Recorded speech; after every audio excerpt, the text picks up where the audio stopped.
word of the day, field hockey head coach Justine Sowery, Minna Tremonti, and India Reed. Coach, do you just want to start off with an opening statement? Yeah, thank you for all being here today. It's very exciting. It's an exciting day to finally share with all of you our team and the hopes for this season. The summer kind of flew by, and here we are, second week of pre-season, and probably throughout the course of this interview I'll have goosebumps because I'm incredibly excited, super pumped for this season, and big reason is the two to my left, a couple of incredible young women coming back for their 5th years, and so pretty excited for the season. Coach, you've had a lot of experience back, but this seems like even more so because you mentioned the 5th year. Is this the most experience maybe you've had back, and how does that play a factor into expectations? Yeah, definitely the bar is pretty high this year, to be perfectly honest. When we first joined the ACC, my staff at the time, we did a SWOT analysis on what made these ACC teams so successful. And then we took a look at teams going into the Final Four, and one of the big pieces was the seniority, the red shirts, the 5th years. And at that time, we were not fortunate, or were not in a position to have an experienced lineup. We never really redshirted that often. Now we're in the position where we are redshirting athletes, and yeah, I guess some good things came out of COVID. Now you can have the 5th year COVID years and some grad students, and so now it's an incredibly experienced lineup. I think I had to bring my cheat sheet today because we have a big group, but I think we have 8 or 9 seniors or 5th year seniors, and that bodes very, very well for a successful season. Coach, do you have a new surface there? How's that working out for you all? Yeah, this time last year we were up at Ohio State because our surface was still being finished. It's a year older. Definitely, it's not as slippery. It's playing a little better. We still are adjusting in certain areas of the pitch that is still a little bit bouncy, but yeah, we continue to have one of the best facilities in the country. It's actually been really nice because last summer we did not have a field to practice on. And so this year we've got a lot of pitch time in the summer, and I think it's going to treat us well in the season.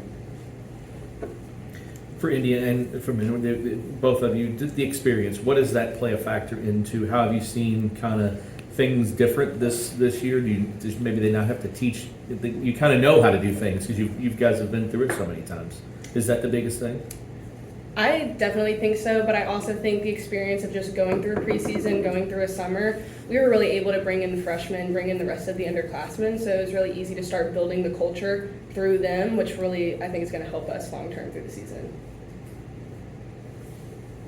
For any of the players, I guess we know what you mean, and just how much are you all embracing, as your coach said, there's that added expectation because of the experience, because, I mean, you believe there is talent on this team. Just, have you even seen it in workouts, just like more intensity, just trying to reach a high level? Yes, we are a very competitive team, and with even more players, that means there's even more and more competition, but we always think pressure is a privilege, and the more pressure we get, the more challenges that we can face and accomplish. It's also really cool because there are so many leaders now, so you really have a group to really back you. You always feel like someone's got your back. You get to have everyone else's back, but it also allows better fellowship from the underclassmen, so that's also been really cool to experience. Yeah. Coach, they just talked a little bit about what it was like getting acclimated with some of the freshmen on the team. Was there a moment that maybe you saw where you start to see things click a little bit, and because there's so much returning leadership, was that click maybe even a little bit earlier than in years past? Probably more difficult in this particular case. So if you look through our positional lines, I think from the backfield it's pretty well set.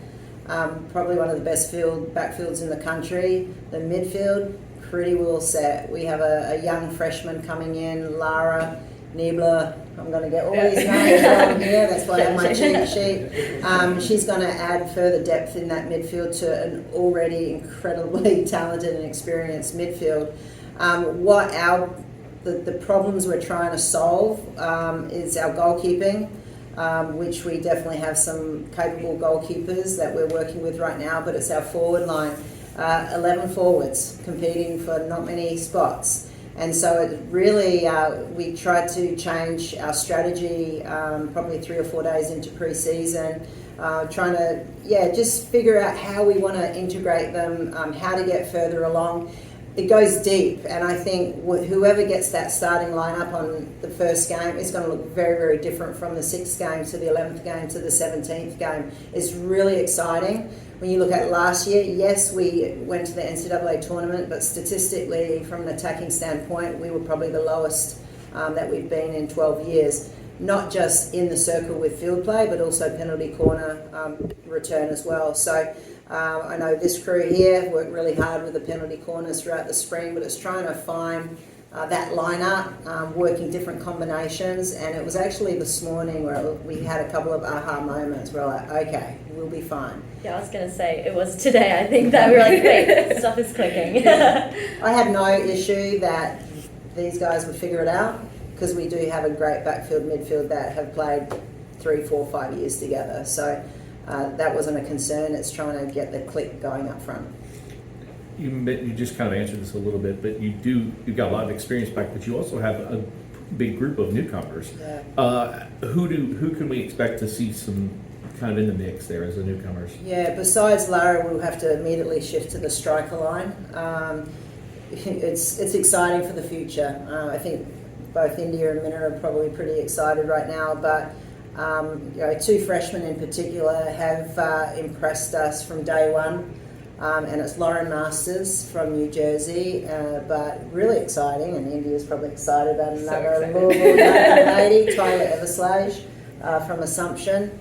Boy, oh boy, these two are going to have outstanding 4-year careers here, and so those 2 in particular have risen. We actually got a 5th-year transfer, Neve Gowling from Providence. We brought her in because of her experience. You can bring all the freshmen in and talent, but it usually takes a few years to get rocking and rolling. So Neve from Providence, hoping that she'll bring a little bit of experience to the forward line. And then I'll have to look at my cheat sheet.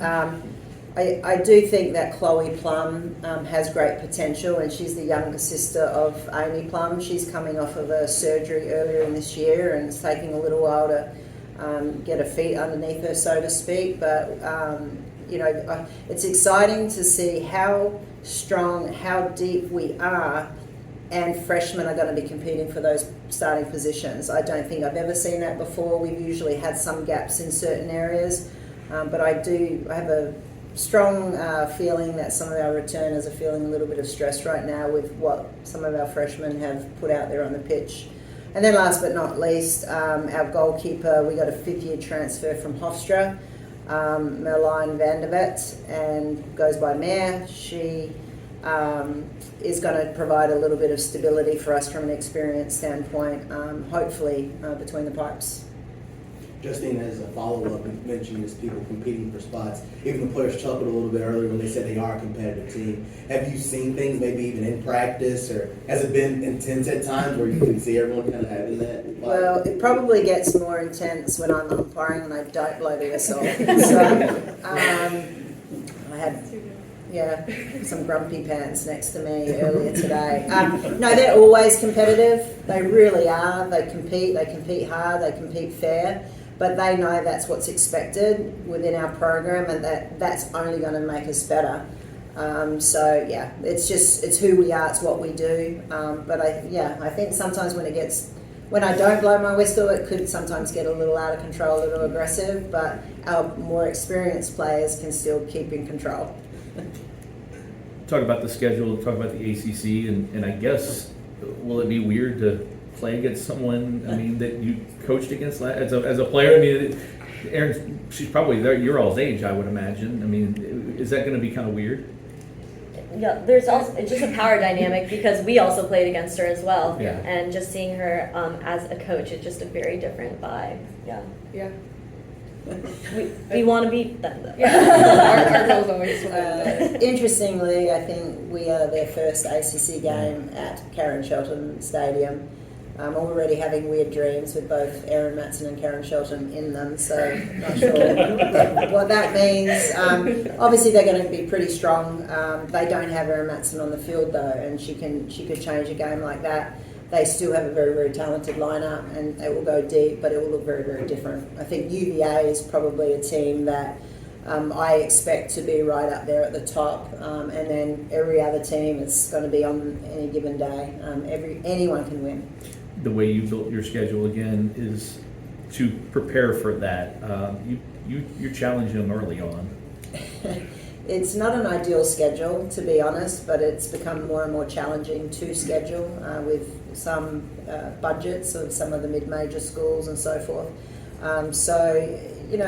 Unfortunately in September we have 3 weekends in a row where we just have Friday games, and to try and fill the schedule and to keep hockey alive in the Midwest, we've got a couple of midweek games early on. There's a little section in October that it's going to be make or break for this group, and we play 5 games in a 14-day period with a lot of travel. So we have to manage that very, very well, and hopefully we were able to put together some strong performances. But it's not easy, but I say every year to be the best, you've got to play the best. And we start off hot and heavy with Northeastern and travel to Northwestern, who's been in the Final Four the last couple of years and was the national champion 2 years ago.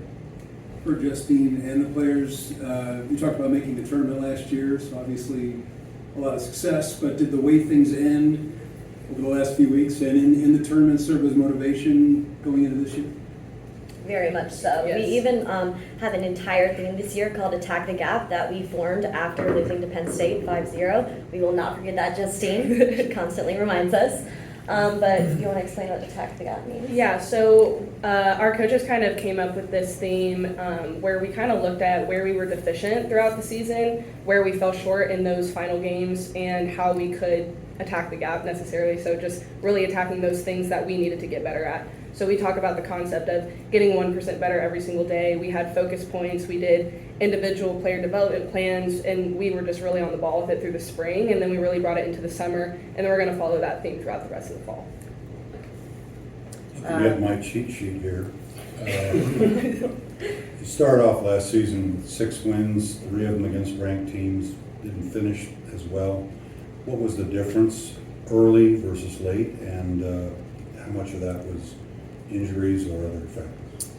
The couple of the wins that we got that probably helped us make the tournament was Penn State at home and Michigan also. And if you have a couple of big wins within the Big Ten, then you get that advantage of perhaps the ACC will get more teams in than the Big Ten and so forth. I think you can catch teams off early on. The teams aren't, so we caught Penn State pretty early on in the season. We're pretty motivated.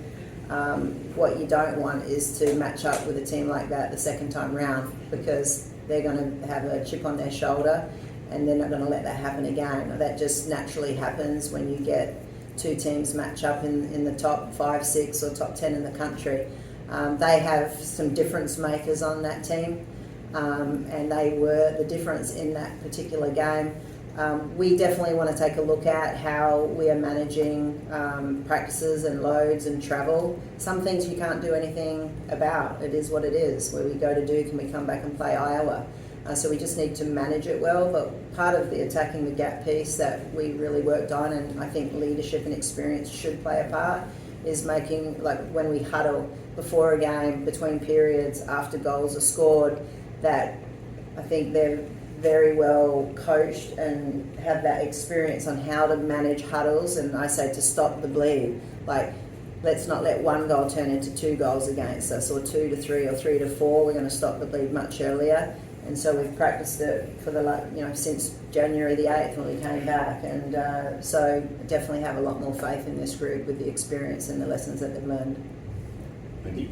You guys got Bellarmine August 25th in the scrimmage. A few days after that, you get Ohio. What, for all of you, do you guys want to kind of take away from the scrimmages? We actually met with the group after this last practice, and with the size of our squad right now, in order to be able to get a little bit more of rhythm and combinations and connections, we're actually dividing the forward group into two groups. We're actually going to have a playing roster in each of those games. We're going to have the core group, probably 2/3 of the group that will play in both of those games, and then we will divide the forwards and even a couple of other players that you'll play against Bellarmine, you'll play against Ohio U. So we're hoping that we'll be able to get a little bit further along by the end of those two games, and that, you know, our backfield and midfield feel very comfortable playing together again. So it's really about finding the right combinations. With the experience, I think they're going to be perfectly fine after both of those games, just because it's just going to feel very natural for them. But it's going to find, combinations, connections, and trying to gel that striker line together. Yeah, there's obviously just like a lot of moving pieces, and we're just seeing it in real time in the game. So yeah, it'll just show us who can step up to it. I think it's really exciting because it is kind of the start of the season, so it's the first look where we're playing people that aren't ourselves. So we've been spending the whole spring against ourselves, the whole summer against ourselves. So it is really fun to get to play these teams, get to stay local, get to stay and play at home, but the real test will be the following weekend when we start the season. Anything else? Thank you all. Thank you. Thank you. Thank you.